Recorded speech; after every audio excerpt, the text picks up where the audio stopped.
Hello, welcome. I am Michael Smith. This is Awaken to Truth. Thank you for taking the time to stop by and watch this video.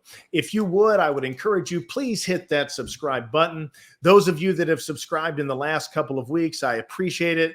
We've gotten 25 new subscribers. Hope we can continue to grow. Let's reach that first milestone of 250 subscribers. Help me do that. If you haven't subscribed, please go ahead and hit that button now, and make sure that you hit that bell so that you know when a video has been uploaded. Okay, today we're going to dive into the current events, kind of that realm of things, but I am going to use some scripture as I launch into this. And that scripture is referring to the armies of Israel.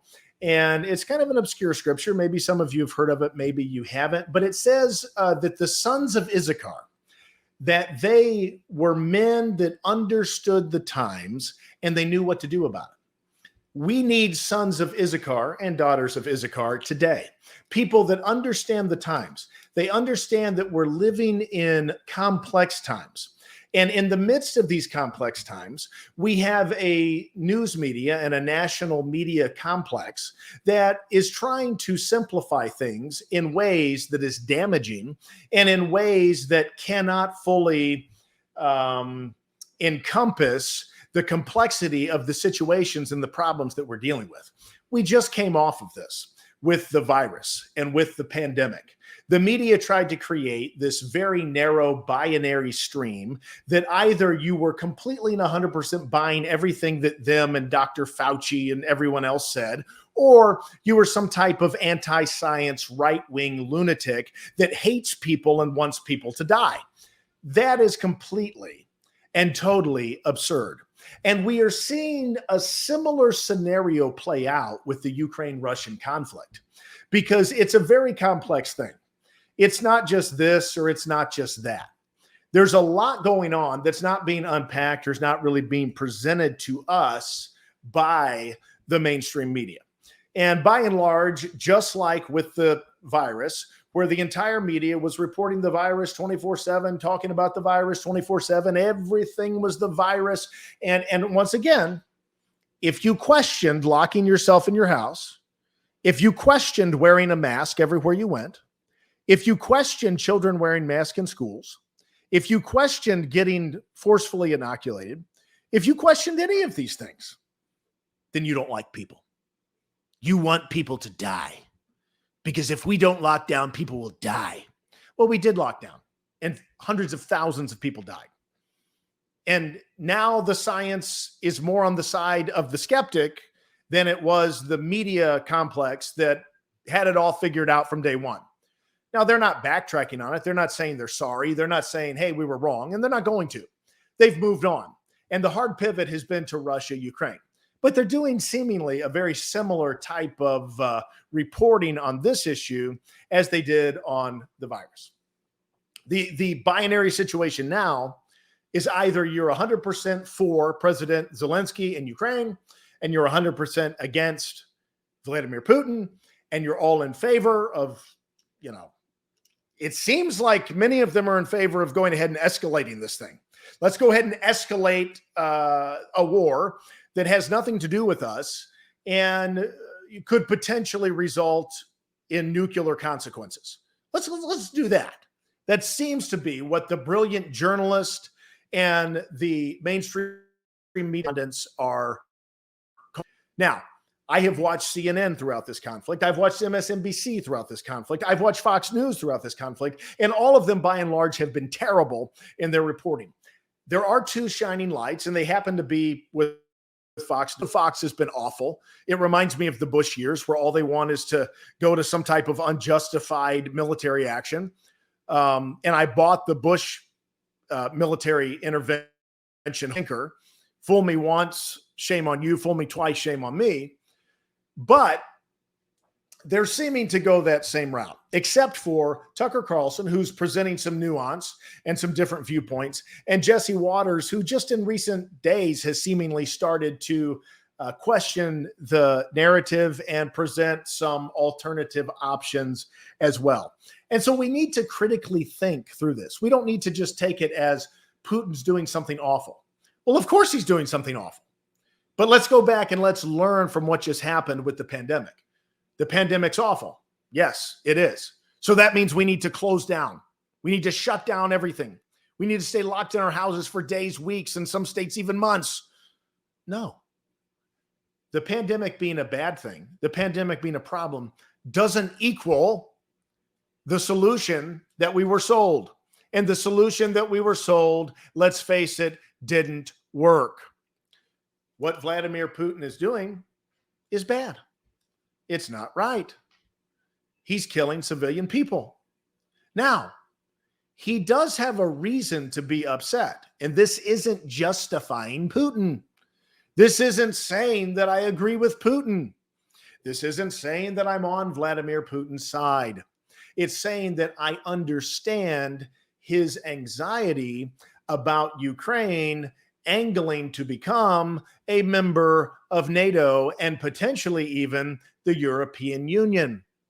Why would this bother him? Well, because it would enable the United States, other NATO members, to put military bases right on the border of Ukraine. That's not something that Vladimir Putin wants. That's not in his national security interest. Now, I'm not saying that what he's doing is the right way to go about it. I'm not saying that he's a good guy. I'm not saying that the Russian government can be trusted. But here's another thing. The Russian people, by and large, don't have anything to do with this. And you're starting to see discrimination against Russian people that are not even living in Russia. And through the years that I spent in Cleveland, Ohio, I spent a great deal of time around many Russian and Ukrainian people. I pastored some Russian and Ukrainian, mostly Ukrainian, but few Russian. And the Russian people, from my several years of experience being around quite a few of them, are fantastic citizens of the United States of America. They appreciate the freedom that they have here, just like many Chinese citizens who lived in communist China that have somehow gotten to the United States greatly appreciate what they have here. So do the Russian people. The Russian people are not our enemy, but there's starting to be ridiculous discrimination against just Russian people that are not even living in Russia and have absolutely nothing to do with the Russian government. And our good friend Trudeau up in Canada is playing into this as well. Pretty much anything stupid that you can do, Trudeau is pretty much on board for that these days. There's a report coming out that some Russian kids, 15, 16-year-olds, they were denied trying out for some, kind of big-time hockey team because they're Russian. They're not going to let them try out because they're Russian. Did we learn anything from the Japanese internment camps of World War II? Which a Democrat put them in those internment camps. And now we have a left liberal like Trudeau seemingly repeating that atrocity and that unfair treatment of people that have nothing to do with what their former government is now engaging in. But that's the world that we live in. A binary world where you have to make a choice. It's either black or it's white. There is no gray. There's nothing in between. Don't even think there is, because if you do, you're a spreader and a propagator of misinformation. Well, you can accept that narrative if you want. Personally, I am not going to accept that narrative because there's some things about this that just don't sit right with me. Number one, why is Zelensky broadcasting himself to the United States Congress, guilting us into taking further action that would do nothing but escalate this problem? It's not that I don't have concern or that I don't understand that what's happening to the Ukrainian people is horrible. Of course I do. But the United States involvement or NATO involvement in general, escalating a war with Russia is not a good idea, especially considering something that is not really being reported by the mainstream media, but Reuters reported it, which they are mainstream, but they don't have the television platform that Fox and MSNBC and ABC and NBC and CBS and all of them do. CNN. Putin is willing to come to terms. He's not trying to take over Russia. To take over Ukraine. Zelensky has been running around selling this idea, which quite frankly, in many cases is propaganda. I'm not meaning that the Ukrainian government and people are not on the right side of this conflict. I think they are, but that doesn't mean that they're not pushing out propaganda. And he's selling this propaganda that if Ukraine falls, that everybody falls. Well, that's simply not true, number one. But number two, Putin doesn't even care about taking all of Ukraine. Putin seemingly cares about making sure that Ukraine does not become a member of the European Union or NATO, and that Ukraine stays an independent nation. So maybe instead of broadcasting to Congress and telling us to shut the skies and to send fighter pilots over Ukraine to enforce the no-fly zone, and that if a Russian fighter pilot flies in, we're going to shoot him down, and then we very well may be taking a significant step towards World War III. And maybe there are some powers that be somewhere out there that would love nothing more than to see that happen. But that is not what cooler heads, and that is not what critically thinking people, and that is not what smart leaders should be moving towards. That should absolutely be a means of last resort, because it seems that we could come alongside Zelensky and say, stop going around the world telling everybody how we need to help you in this war, and get in the negotiating room with Russia and Putin and see to it that this thing comes to an end without any further bloodshed. But that doesn't fit the binary narrative. It's good versus bad. The nuance, the black and white, all of that is sucked out of it. All of that is taken out of the equation. And there's something that I'm going to put in another video that the Biden administration has done that is probably the worst mistake of any president in my lifetime. They used a tool and a power that the United States government has. No other government on the earth has this power. No other government besides the United States of America. And they used it. It's probably a one and done type of thing. Darren Beatty, PhD from Harvard, he says it is a one and done type of thing. He says there's no way you can exercise this weapon twice.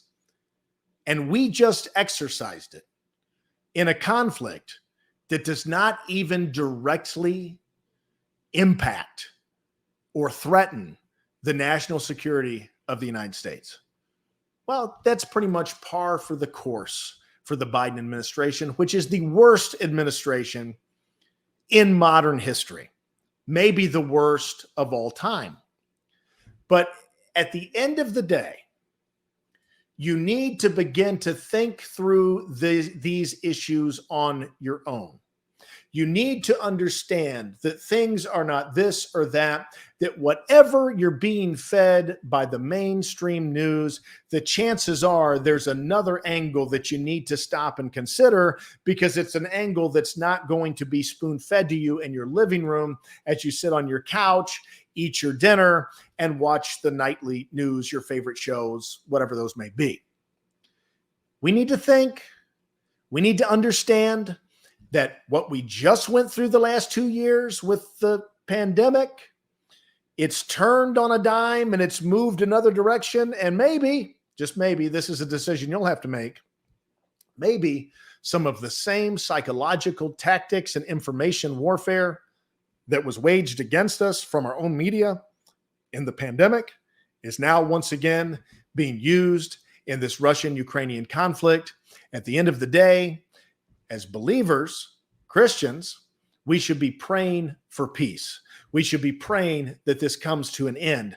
We should be praying that no further nations have to get involved in it, but that there will be a quick and a speedy resolution, that God will take what could have been a disaster and he will put a stop to it. He will move in a way that only he can move, and that this war and rumor of war would come to a speedy, a quick, and a peaceful resolution. I'm going to be back with that video explaining to you what the Biden administration has done, how they have used a one-time weapon, and how they have created one of the biggest blunders, in my opinion, in presidential history, a blunder that the media has not even mentioned. So be ready for that video. Hope you're able to tune in and watch it. Thank you for taking the time. God bless you. And I'll be back with another episode or another video very soon.